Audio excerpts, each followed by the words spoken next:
This is Myth of Empires, a brand new sandbox survival game that can be played multiplayer or solo with a high degree of freedom, and there's all kinds of things from survival to battling and more. Today I'm going to give you guys 50 tips and tricks to get you off to the best possible start in the game. So to get started, click on official game server, and then you're going to want to wait until one shows up. And for me, I only have the one to connect to. You guys might have some options, so I'm just going to go ahead and hit connect. Now at this point, you guys are going to have an option to create a character. This is the character I already created and was streamed with for a few hours, so I'm going to go ahead and just enter the game, but you'll be able to figure it out pretty easily how you can customize all the different looks that you want your character to have. So here I am back in my world, and if you guys want to see how I got to this point, then there is a live stream on my channel where I played for about 3 hours. But you guys, before you get here, will have a map to choose from, and you'll have to choose your starting location. So my first little tip here is to recommend that you enter into a forest area, as this is going to make it a lot easier for you to get resources. Now, when you first start running around in the game, you're going to want to pick up a lot of grass. So what you can do is go foraging around in the bushes and things like that. But the best place to get grass is from these tall white things right here. So if I hit E to collect,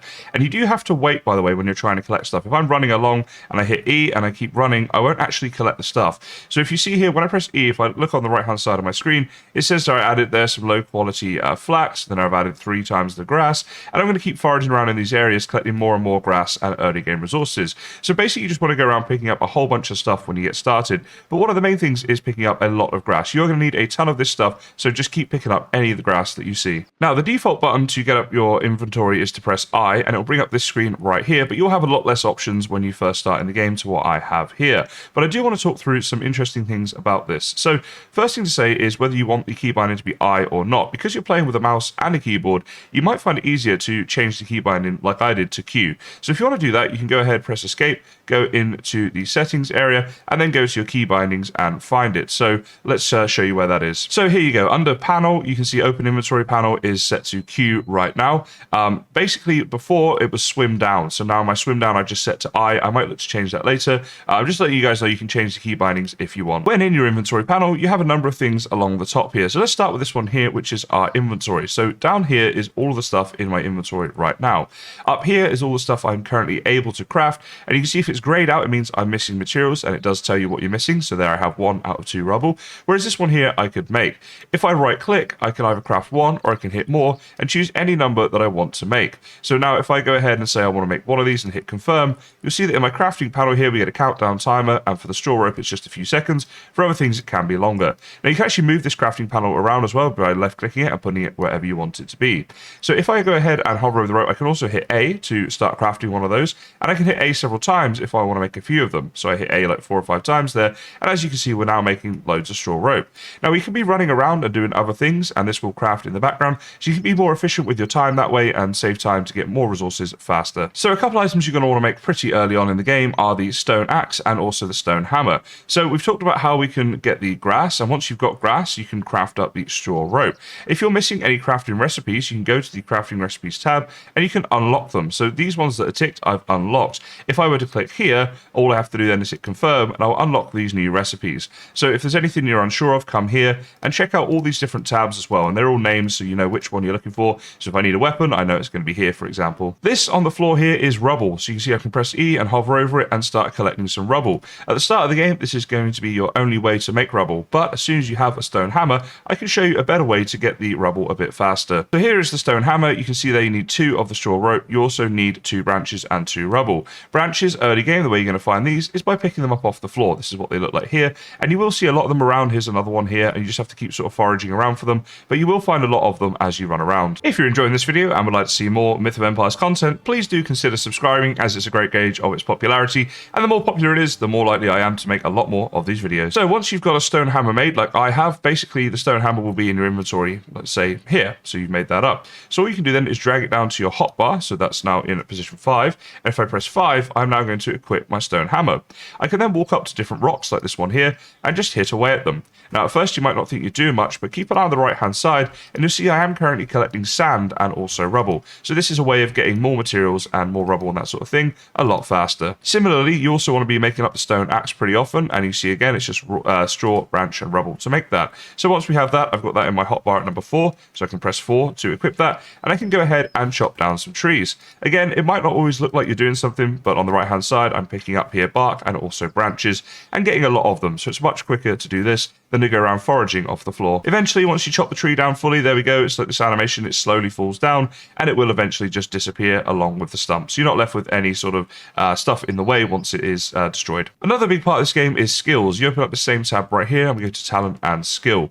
And you can see here, you've got like these sort of categories, and then you've got subcategories. So you've got strength, agility, all this sort of stuff here. And if I go to physique and I go to lumbering, you'll see this is the skill that I have been leveling up. And basically, you can see here, these little things here are yellow. If I go to a skill I haven't leveled, they are grayed out. So basically, you can keep adding skill to this. And by having the lumbering, you can see here, you can get different attributes. So right now, because I've upgraded this, because I've been upgrading my skills, I'm going to get myself the extra output of branch and bark increased by 20%. Now, you can see here, if I wanted to increase the branch and bark output again, this is by 50%, it requires a skill level 225. My skill level is just up here, and you can see it's 233. So if I click this, then you'll see it goes green because we have now increased what we're doing. If I wanted to go to the next branch right here, you can see that we need 225 for that. So again, we just as well click this and use it. And here we go. We're starting to upgrade our wood cutting, and we'll get a lot more wood that way. However, at this point, we need to get to level 450. So what we'd have to do is chop down a ton more wood, and that's how we level up our wood cutting ability in order to get across to this. In terms of skill points, down the bottom here, we have these expertise points, and we've got one of those. So what you can do is go and choose something that you want to increase. So for example, you could look at what these little things are. So if I wanted to increase my crafting time, I might look to go down this route and improve my crafting by hitting the plus button just here. Or do I want to be like better with the armor or whatever? So you can look through at different things and see what is going to work for you. So I'm in the process of leveling my bow, and I'm going to continue to do that. So what I'm going to do is I hit the plus button here, and then I confirm I want to use my expertise points, and you see that one now goes yellow as well, and we have increased our bow skill. But this is a personal thing, and you may want to increase anything you want, but that's the good thing about this game. You have the flexibility to do this however you want to do it. Also in this tab, you can see just here we have the guild, where you can go and create a guild, which I have done. We got Kaizen's Guild that I made. You can click on the flag over here, and you can add different patterns to it in different colors and stuff like that. So it is pretty customizable. I'll let you guys play around with this, because knowing how to create a guild is a beginner tip, but getting into the more like minute details of the guild is something that I'll perhaps save for a later video. Also from this panel, you can go and access your quests up here, and you can see all quests that you've completed, as well as ones you're currently on. And this will also show you what you need to do in order to complete them. Now, the hotkey for that is L. So if you just want to L to open that up, that is the quicker way to do that. One thing you're going to want early on is a food source, and the best food source early game are locusts. Now, actually, while we're here, I'll just talk about this fox. You see this fox right here? Do not attack it. It will not attack you. Don't attack it, and you'll be fine. If you start to attack it, it will probably kill you at this game. The same goes for boar, and we'll also talk about wolves later on, but wolves will actually come and attack you. All this will be covered later on, but just to say, do not attack animals first. So in terms of finding food, go through bushes like this and just start collecting in those bushes, and you eventually will find yourself some locusts by doing this. So I'm going to keep doing this, foraging around in these bushes. Ah, there we go. We got them already, so we added 2 locusts. We go to my inventory over here. You can see this is what a locust looks like. Now, that's all very well, but of course we have to cook it before we can eat it. So let's talk about how we do that. First thing you want to do is make a campfire. You can see here you need a lot of the straw rope, branches, and rubble to do that. So we're going to go ahead and craft that up, and it's going to take about 20 seconds to do so. Instantly, in the top left, you can see you've got a few different stat points, and the blue bar in the top left is my food. So you see right now, I'm pretty full, but I could eat a bit more if I wanted to. I'm sort of slightly hungry. My energy, you can see here, if I start running around, my energy goes down. That's the yellow bar. And red is, of course, your health. And if that goes all the way down, you will die. So with the campfire made and in our inventory, we can just right click and hit place, and then go around and look at where we want to place it. Now, what I'll do is I'll just place it down, say here, so we can see it nice and easily. The first left click sort of puts it in motion, and then as I rotate around, you can rotate it if you wish. It's pretty symmetrical, but yeah, you can do this with all items, so it's worth making a note of. So hit left click again, and there is my campfire. So now if I walk up to this campfire and press E, I can open up its inventory. So what I can do right here is take a few of these. So if I right click and hit split, let's take maybe 5 logs for now. Yeah, about 5 is fine. There we go. So then I can click on these, drag them up here, and drop them into the campfire for fuel. Now at the moment, if I go to my crafting queue, I can look at the consumables here, and you can see the different things we have available to us. So with the locusts, if I drag them over to here, you'll see they then become available. So if you're not seeing this, if you've got your locusts over here, and your fire's in, but you can't see what's going on here, there's nothing to craft, just make sure you come up here and click consumables, and then it will open up. And then we can go ahead and hit more and craft up as many of these as we can. Okay, at the moment just 1, because you need 4 locusts to make 1 up, but you can make them all up basically, as many as you can, depending on how many locusts you have in here. And there we go. Once it's cooked, it comes there. So we can drag that into our inventory, and if we go right click and use, then we will eat it, and you see our blue bar starts to increase as we're eating, and our hunger is going up. If you press M, you can open up a map. So if you're looking for a specific area, you might want to open up your map, and then you can add markers. So for example, you can right click here to add a marker. You can add all different icons and names and stuff, so I can put that in, hit mark, and it will go there. If I hit control and right click, I can also delete that marker to get rid of it. The map at the moment definitely needs some work, but it is an early access game because you can't really see exactly where you're at in the game, but still, it could be useful for certain things, so I thought I'd mention it. Now, whenever you see these little numbers like this floating through the bushes, you know that's animals, so you do want to be careful, but it is also worth having a look at what they could be. So this here is foxes. We're not going to worry too much about them, but over here we're going to have some deer. Now, deer can be a little bit tricky to kill if you're going up to melee them, but let's talk a little bit about hunting in the game. So before you go hunting, I would recommend a few things. First of all, you should probably make up a bow, and you can make up the crude wooden bow and a load of stone arrows. You should also make up a wooden spear, and you need to make sure you have an axe, because once the animal is dead, you're going to need the stone axe to harvest it. So once you've made yourself up a bow and some arrows, you want to go ahead and equip the bow. You've got the arrows in the inventory here, and we're going to go and run up to these guys. Now, when you're running up to them, you don't want to spook them. So when you get a bit closer, you can actually crouch by pressing C and get a little closer to them. So we're going to run up behind this guy right here and try and get a few shots off at him. Okay, so I'm crouching right now, and I'm going to shoot this one here, number 24. By left click, hold it back, and hit it at him. And there we go, we did some damage. So now he's going to spook a little bit. He's going to run away. Now, if you're holding the bow and you don't want to shoot, just keep holding it, and eventually you will kind of stop. The other thing you can do is if I'm holding this down here, if I hit a different hotkey number, it will equip a different hotkey thing. There we go. But it also doesn't use any arrows. Now, you can see here that although he ran away, he's very quickly not spooked anymore. So now I'm going to shoot him again. There we go, and I spooked again a little bit, but if we stay still, this is the secret, you have to stay still, he will eventually calm down, and when he does, and he stops still, that's when we can shoot him again. And we can keep doing this until he's on the floor. Incidentally, I do recommend doing this in an open area like I'm doing right here, as it's a lot easier to hit them and also keep hitting them. If they're running around behind trees and things, it can be a bit more tricky. So once you get enough hits on the animal, it will fall down like this. Then you can just walk up to it and use your axe and just hit away at it. And if you keep doing this, again, it might not always look like you're doing something, but eventually, there we go on the right-hand side. You see that we added some raw meat, and you can also get some hide and some other things depending on the animal that you killed. So if you keep hitting it with your axe, eventually the animal will disappear, and at that point it means there's obviously nothing left to harvest. And there we go, it fades away and we've got everything that we're going to get from it, but we did get a good amount of meat and stuff from it as well, so that's pretty cool. Now, if you've placed something down in the game and you want to like destroy it or get the items back, if you hold down E on it, you see different things come up, so you can use it, you can open the inventory, you can destroy it or repair it. If I hit destroy, you see it goes around the circle there, click on that destroy, and there we go. We get to sort of demolish that, and you get some of the materials back from it, I think. So that's a way of doing that, because if you make a campfire, you might be moving around a lot early on in the game, and you don't want to just waste those materials. Incidentally, if you go to a campfire and open up the inventory, the cooking is the same process. So let's take all these items out, and basically if we split the stack here, and again we'll put in say like 5 or so of these logs, that should do, there we go. They are down here, so drag them up to there.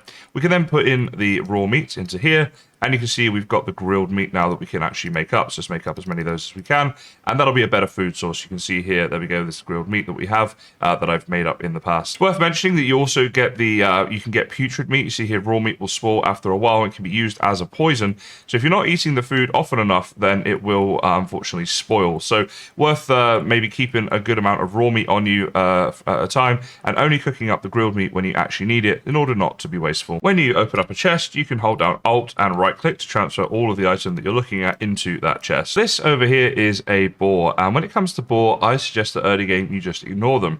If I walk up to this boar, you can see it will do absolutely nothing to me. However, if I were to start attacking it, then it will come and attack me back, and it will kill you guys. I've died several times to boar, as you will have seen if you watched my live stream. So yeah, I would advise you just ignore them until you have better weapons and stuff in game. Now, when it comes to building, you'll see I've got a house here that has a little door for us to get inside. Also have some window spaces, and on this side some actual proper windows. So now I'm going to talk a little bit about building and how you can build in this game. So the first thing you want to make is one of these huge wooden foundation blocks. So you probably want to make a few of them. You can see I've got one here. So basically these 4, so this one here, this one here, this one here, this one here, that is one huge foundation block. So you can kind of see the way the wooden lines go. You've got 2 where the lines are going this way, like this, and 2 where they're going like this, being this one here and this one here, and obviously this 2 ones being here and here. So you place that down first, then you can build your walls and things on top of that. Now, if I go ahead and make up one of these wooden walls, I'll show you how you can leave a space if you want to have a door or a window or something like that. So with the wooden wall in my inventory, I can right click and hit place. and here you can see you're not able to place it because you need to be placing it onto one of these foundations. So what I'm going to do in order to show you guys this is go ahead and just take down this foundation right here by holding down E and then clicking that to delete it, and it will come down just like that. So if I open up my inventory, right click on the wall and hit place, then I can place it now because it is on the proper foundation. Now if I press T, you can see there we go, that leaves space for a door. Press it again, we've got space for a window. Press it again, you got space for a large door, which you kind of can't see, but yeah, like that. Again, if we want like a half wall thing, we can have fence, and then back to the normal wall. So I'm just placing a normal wall here, which I left click, and there we go, that places in. But this is the same with all other things. So I'll show you the same now with the roof thing. So we're going to make up the wooden slope roof. There we go, just like that. That'll craft up. And then I'll show you what I mean about the different types of roof you can have. So we'll right click and hit place. And you can see here, it wants to snap onto this wall. So basically, the best thing for me to do is get inside if I want to snap correctly the way I want it to. But I'll be outside for now just to show you this. So when I'm here, if I'm holding that there, again, I can press T, and I can get different wall pieces for like corner pieces and inside corners, outside corners, all that good stuff. So, or I can snap it up to there like that and just place it down to have the normal roof. You can see I've got like an inside corner here in order to have that roof there. So there's a few different options you have there in order to make this up. Now, one item you want to make pretty quickly is the wooden spear. You can see again, just rope, branch, and rubble to make that. The reason is because it's going to be useful for hunting. You can hit deer and stuff with it. If you get them low with the bow first and they run by, you might better kill them by stabbing them with your spear. Now, incidentally, if you find that you run around too much, you can see how my energy here, the yellow bar, is depleting because I'm sprinting by holding down shift. Now, if I continue to do that, you see you get this effect right here. So if that happens, guys, just take your finger off for a minute and just walk around, and slowly you can see here my energy starts to regenerate again. So don't be too worried if that happens. Nothing terrible is happening. You just need to slow down for a bit and regen. By the way, if the chat in the bottom left hand corner is getting a bit annoying for you, you can always press this. By the way, if the chat in the bottom left-hand corner is getting a bit annoying from you, you can always just hold down Control-T to minimize it. If you want to get it back up, just Control-T again. Now, as you're running around, you will see other players' settlements, as this is a multiplayer world with a lot of people playing on it. Don't worry, though, if you build anything, they're not able to come and do anything to it, as long as you're on the PvE servers. The PvP servers are something that I'll save for a later video. And also, as well as your stuff being protected, of course, you can't go and do anything to them. You can go say hello if you want to, but yeah, you can't go and like take any of their things or kill them or anything like that. Now, what I'm going to do here is actually fight this boar to show you two things. One, what the boar can do to you, and two, what happens if you do die early game. So let's go ahead and give him a hit, and he's going to get annoyed at us, and then he's going to fight us. And I'm just going to keep like running around in circles and staying near him. I found that if you try to fight these guys, if that's the way you want, like you have to kill them or whatever, this is the way that I found it easiest to do so, but I probably will still die here. Okay, I actually ended up killing the boar, which was not meant to happen. But now that we have, I guess we just as well use our axe on him and pick up all the stuff. You see here I did get quite badly damaged, and this is what happens when you get to this level of damage. But my health is slowly regenning, and let's go ahead and eat some food. I'm sure that'll help us to regen a little bit faster as well. Okay, so while I'm still kind of dying, I'm going to try and find another boar to hit so I can show you what happens when I actually do die. Okay, here we go. So we've got a boar here on his own. I'm going to go ahead and hit this, actually her, I should say. Let's go ahead and hit this one and then let it kill us, and I'll show you what happens then. Okay, so what happens is you see I'm down on my knees here. I can sort of run around a bit. Later on in the game, you can get medicine to heal yourself and stuff. We don't have that right now, so I'm on our little last life thing, and this boar is about to kill us. So let's see what happens when we die. Okay, here we go. So there's a little cooldown of a few seconds, and because we're on novice protection, we can revive on the spot. So we're going to go ahead and hit revive on the spot. Here we are. We can press E to loot, and then just press R to quick loot and take all of your stuff back, and we are as good as new. So dying is not the end of the world early game, and don't worry too much if you die, especially while you're still in novice mode. So there you go, guys. Hopefully these tips will help you to get off to a great start in Myth of Empires, and if you did like it, please do consider liking and subscribing for more. But for now, I just want to say thank you so much for watching, and I'll see you next time.